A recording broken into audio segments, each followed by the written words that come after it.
Much. So we've been seeing a lot of scary presentations today, haven't we? Lots of breaking and entering and all that kind of stuff. So I thought I would, follow in that vein.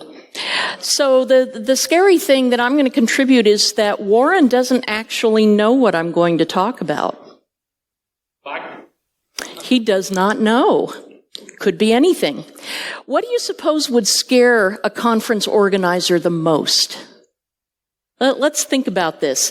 So maybe I could insult all the attendees. I could do a talk on cybersecurity 101 about how exciting, and dangerous cybersecurity is, how important it is. I don't know. I could talk about multidimensional cryptography using music's infinite variability. I've seen that. Would you see that? Anybody remember that one? So yeah, he doesn't know what I'm going to talk about. It could be just about anything. Is he sweating yet? I can't tell from over here. Yeah, are you scared? All right, here we go. No, I actually have a presentation. And it's kind of a little bit Halloween themed because it has the word grave in it. So let's see what we can do here. This is going to be very different from the other talks that you've seen today because I'm going to talk about how security affects us when we leave the office, how it affects us as consumers and all the people in our lives who are also consumers. So I'm going to start by telling you a few stories. So first of all, when my oldest was about 3 or 4, before he could read, we started putting him in front of a computer and letting him play on kids' websites. And he would just click around, happily. And we came in one day and we found him in the middle of downloading and installing a browser plugin. And we went, how could this have happened? Well, we kind of figured out that what might have happened is that he had gotten conditioned by the things that were showing up on a screen and that he saw us doing. And even though he couldn't read, he got used to the fact that a pop-up window would generally have 2 little buttons on it, 2 rectangles. And one of them would be outlined darker than the other. And that would be the default choice. Do you want to do this? Yes or no? Stop or, go, whatever. And he found out that if he clicked on the one that was outlined the darkest, it would make the pop-up go away and he could get back to what he was doing. So even though he couldn't read, he was being conditioned by this interface as everybody is, as we all are. And this is the sort of thing I might point out that can be, exploited, that somebody could leverage against us because the UIs that we work with make us get ready to click on things. If we see the right shapes in the right order, we don't think about them as much, do we? So this is the sort of thing that started affecting my kids at a very, very early age. Now, when he got older, this is an example of, the other sorts of things. When kids start getting old enough that their data has to be separated from other kids' data because of regulations, because of student privacy, that's when they start getting assigned logins. The problem, though, is that a kid who doesn't know his letters and numbers and can't type really can't log in, can they? So again, for my oldest, I used to volunteer at the kindergarten and help the kindergarten teacher log all the kids in at the beginning of every class session. This is the sort of thing that is just not tenable over the long haul. Now, there are some companies that are trying to address this. For example, there's one called Clever that has come up with a login scheme where the kids can wear a QR code on a badge, a laminated badge on a lanyard, so that they just show it to the web camera to log in, and that takes care of it for them. So we're starting to address this sort of thing, but, we have to think about this more in that our kids. It used to be that, computers were something you only used at work, right? But now we use this from cradle to grave, even, before we are born. People are putting ultrasound pictures on the internet and things like that. Our kids are being exposed to IT, practically from birth and all the way through. So, they might start when they're little kids, when you're putting an iPad in front of your baby and, letting them play with something. And then as soon as they get to school, they get an account and they have to start logging in. They have to start using this. And then as you go along, how many of you have kids who have lied about their age to get a social media account? Yeah, that is happening. That is a happening thing. So they're going to be using it anyway. What they are absorbing from us about how to be secure online is kind of hit or miss. It depends on your background. So, my kids expected that my husband and I would be of the older generation that didn't understand technology we were supposed to be. And I said, honey, who do you think invented the internet? We know a lot about this stuff, more than they do. So that was very disappointing to them. But as you go along and you get into college and you start using social media and you get a job and you get more logins and you get more logins and so on, they start adding up. All sorts of things, to register your car, government accounts and banking, online banking and online shopping and everything. Now, one of the stupidest things that we ever did as technologists is decide that primary credentials should be stored in the fallible organic matter that we have right here, or as Chuck Wendy calls it, the poetry-generating custard. Who thought that was a good idea? I mean, back when there was just one computer, we could say, all right, memorize this, don't ever write it down. But now, that's ridiculous. We should never have told people that they had to memorize complex strings that would number in the dozens or hundreds and never write them down. Statistically speaking, from a risk perspective, it is a lot better to write it down and put it in your wallet because, you're going to protect your credit cards and everything. It's a lot safer to do that than to end up using the same password over and over again when it's going to be stolen and reused. So that was on us. We made a mistake there. We need to start doing better. Now, as you get older, there are people, you become temporarily incapacitated, or you become permanently incapacitated as you go along. There are people who are disabled who may not be able to use something online completely. They might need assistance with it. The one big thing that we don't have is a good system of delegation. So I ran into this problem when my parents started getting older. And they became less capable of managing their affairs, but they didn't want to admit it. They wouldn't just say, fine, you take it over. They insisted that they could continue to do things. So think about this for a minute. Maybe some of you haven't had to deal with this with your parents yet.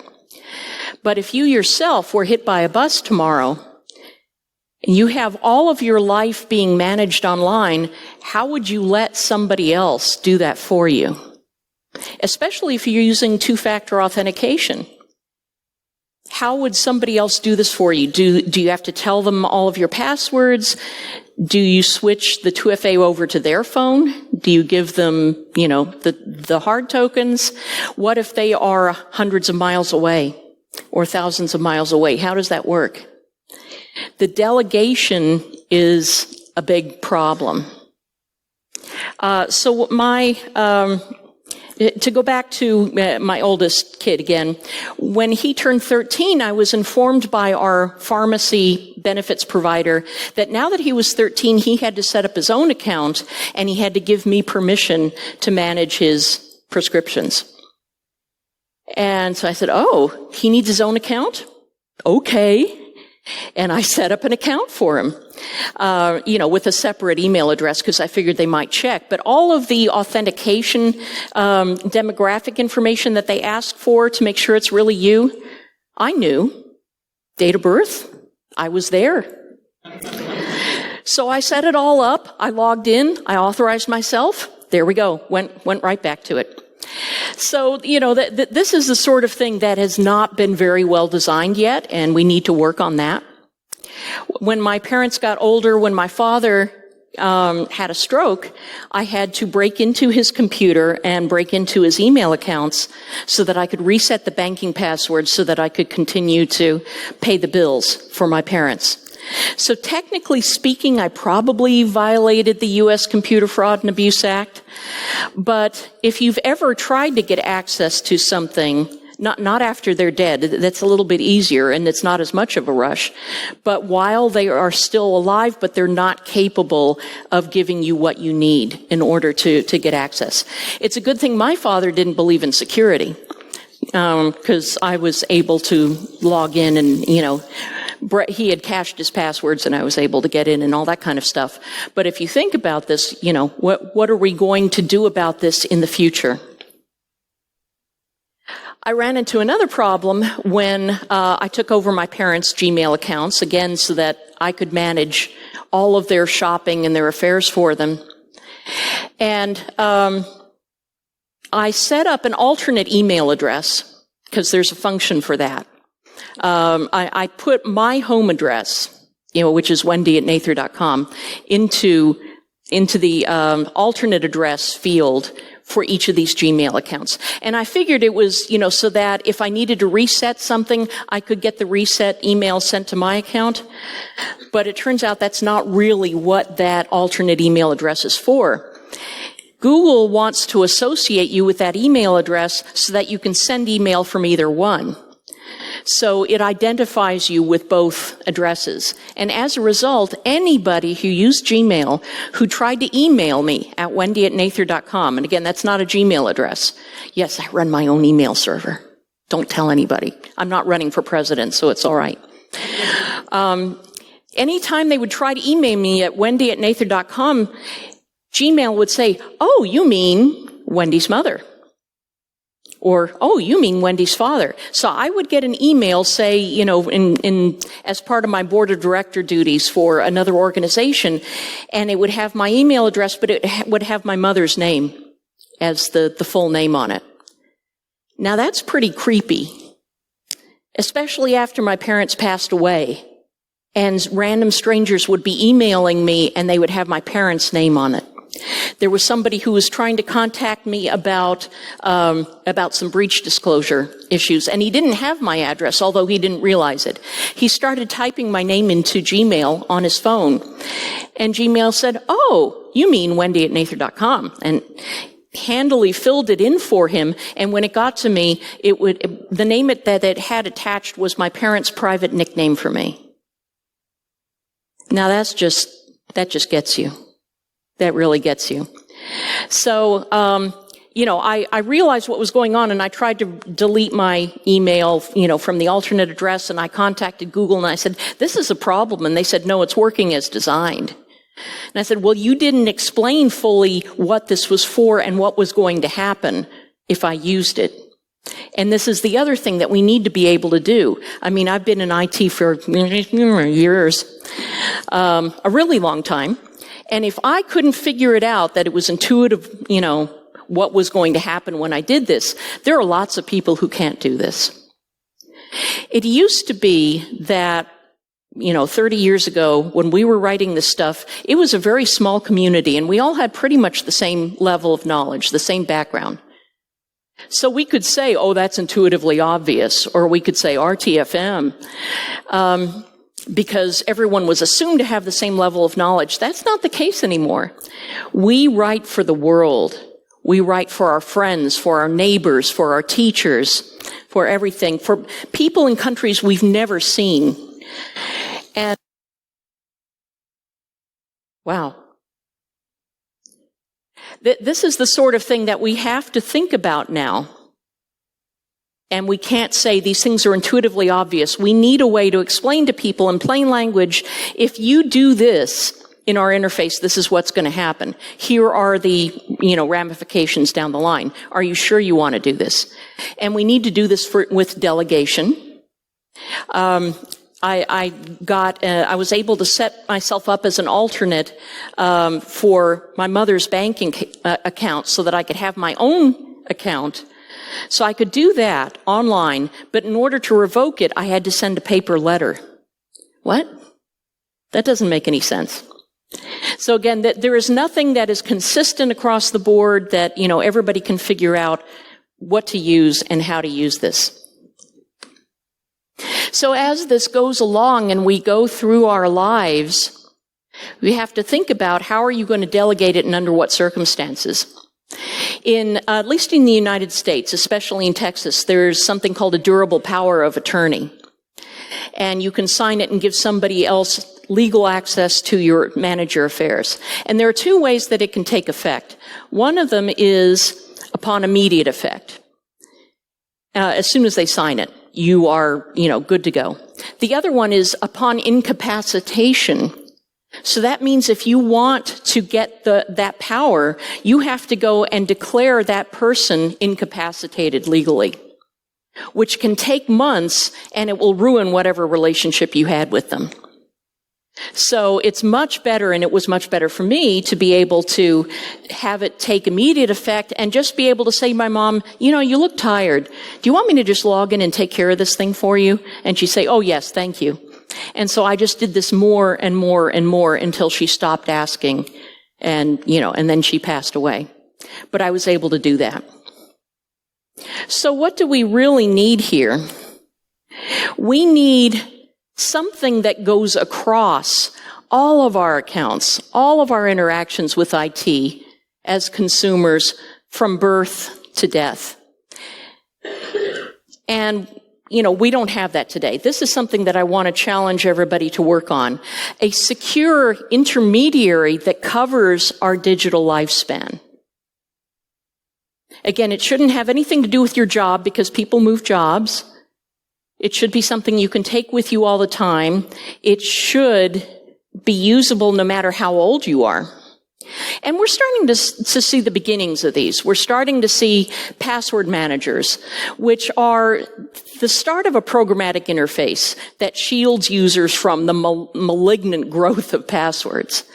Where you store your passwords, you go to a website, it puts in your password for you. This is later, in a few years, we're going to look back on this and say, oh, this was a really crude start. But, we have it. It's good. It's starting. We're starting to do more things like WebAuthn. And an emerging root of trust, which is, guess what? The cell phone. So the idea of WebAuthn is that you authenticate to the device and then it does the rest of the authentication for you. So that, again, it shields you from having to do all of this. And the reason why we can do it now and we couldn't do it before is now, we have secure storage modules on the phones that will allow us to perform secure cryptographic functions that we need for authentication. So we're getting there. There is a big problem with this as a root of trust, though. Oops. Did everybody just cringe hearing that? Are people getting scared? Pick it up, oh my God, don't step on it! This is the scary part for you. It's very expensive and fragile root of trust. Not everybody in the world has this. And even if they have one, they may be sharing it. So it is not what we need that will cover our entire lifespan. You're not giving one of these to your kid. I hope. I certainly didn't. And we went through a couple of dead soldiers over and over again before they stopped doing that as kids with their own phones. So we do have to work on this. This is where I want everybody to start thinking about how we could build something like that. And it's got to be more than just authentication. It's got to help you with security decisions like, do you want to delegate access to somebody else, and if so, for what reasons? Because password managers are going to get you into trouble. Yes, password managers today will let you share your passwords with a loved one so you can log in as them. But that means you run up against the fraud detection measures of that website, especially in banking, because their whole purpose is to try to figure out if you're not the right person logging in with those credentials. So that's not going to work, logging in as your loved one. You need delegation that's got to be audited, officially, grantable, revocable. How do you say it here? Revocable? Whatever. You got to be able to take it away.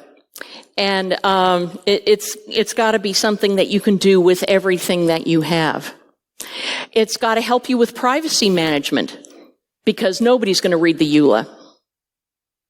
What happened with my kid, who was, getting stuck with the browser plugin, is he finally got to the EULA, and there wasn't a default outline box for him to click on.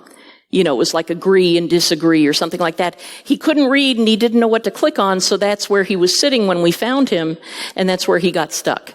So, nobody's going to read EULAs. You need things presented to you in a way that you're going to understand so that you can make those decisions. A lot of the privacy decisions that we offer today through user interfaces assume that you, the person in front of the screen, are the owner of the data and you're making those decisions. But again, in the schools, a lot of times, for kids who are minors, it's either the parents or the teachers who are making those privacy decisions. So again, we need, something that's age appropriate, to help the right decisions be made by the right people. And then again, we need delegation. So we need something that is going to be more than identity, because we never have just one identity. We all wear different hats throughout all of the accesses that we have. It's got to be something that encompasses and conforms with regulations across the globe, which is going to take a really long time. It's got to be provided by an entity that everybody trusts. Now, good luck with that. That's going to be very, very difficult to do. It's probably going to have to be an entity that has no other skin in the game, that does not have any agenda other than providing this sort of service, so that they'll be trusted. They can't be selling the data. They can't be, promoting anything else. They've got to be able to do that. And it's got to work at the speed of bits and bytes, not at the speed of legal documents. That's the other really big thing. You can't wait for weeks for something to happen. So that's the challenge. What if somebody here in this room is going to be the one who starts this? Maybe it's you. But we're waiting. Go ahead and do it. Maybe it's you. It's got to be somebody. And, as Brian was saying this morning, we've got to fix some of these security things. And at my age, I thought he was going to say this, but I'll say it. We better hurry and fix it, because at my age, I can't wait around much longer. So it's got to be you folks. And, this may be one of the greatest challenges of your generation, our collective generation. This may be the biggest challenge for us. So if you want a really big challenge, let's do this. But first, let's have a drink. Thank you.